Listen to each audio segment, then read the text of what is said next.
চৰাইদেউ জিলাৰ এগৰাকী প্ৰগতিশীল কৃষকৰ উৎপাদনে এতিয়া সৃষ্টি কৰিছে এখন বজাৰৰ।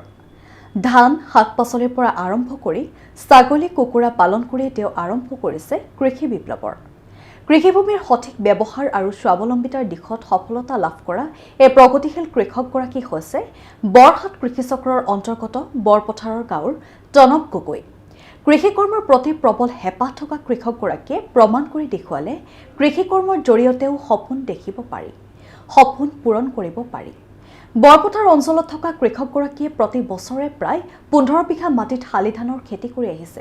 প্ৰধানকৈ ধান খেতিৰ জৰিয়তে লাভান্বিত হোৱা তনব গগৈয়ে বাৰিষা কালত শাক-পাচলিৰো খেতি কৰি বজাৰ দখল কৰিবলৈ সক্ষম হৈছে। লৈ আহিছোঁ সবিশেষ তথ্য। বাৰিষা কালত বিশেষকৈ ভেন্দি, জিকা, ধুন্দুলি আদি শাক-পাচলি খেতিৰ জৰিয়তে যথেষ্ট লাভ আহৰণ কৰিছে কৃষকগৰাকীয়ে। তেওঁ প্ৰকাশ কৰা অনুসৰি শীতকালতকৈ বাৰিষা কালত উৎপাদন হোৱা শাক-পাচলিৰ পৰাই বছৰটোৰ সৰ্বাধিক আয় কৰিবলৈ সক্ষম হয়। কৃষক তনব গগৈয়ে প্ৰায় 2 পৰা 3 লাখ টকা বাৰ্ষিক লাভ কৰে বৰ্ষাকালত। ইয়াৰ বিপৰীতে শীতকালত হোৱা বিভিন্ন কবিজাতীয় পাচলি, বেঙেনা, ব্ৰকলি আদিৰ পৰাও 2 পৰা 5 লাখ টকা বাৰ্ষিক উপাৰ্জন কৰিবলৈ সক্ষম হয় তনব গগৈয়ে। ইয়াৰ উপৰিও কৃষি বিভাগৰ সহযোগিতাত তেখেতে মাকৈ, ঘেঁহু আদিৰ খেতি কৰিও যথেষ্ট লাভান্বিত হৈছে। বৰহাট অঞ্চলৰ কৃষকগৰাকীয়ে এতিয়া সেই অঞ্চলৰ লগতে জিলাখনৰো বিভিন্ন স্থানলৈ বজাৰটো তেখেতৰ ফচল বিক্ৰীৰ বাবে প্ৰেৰণ কৰি আহিছে।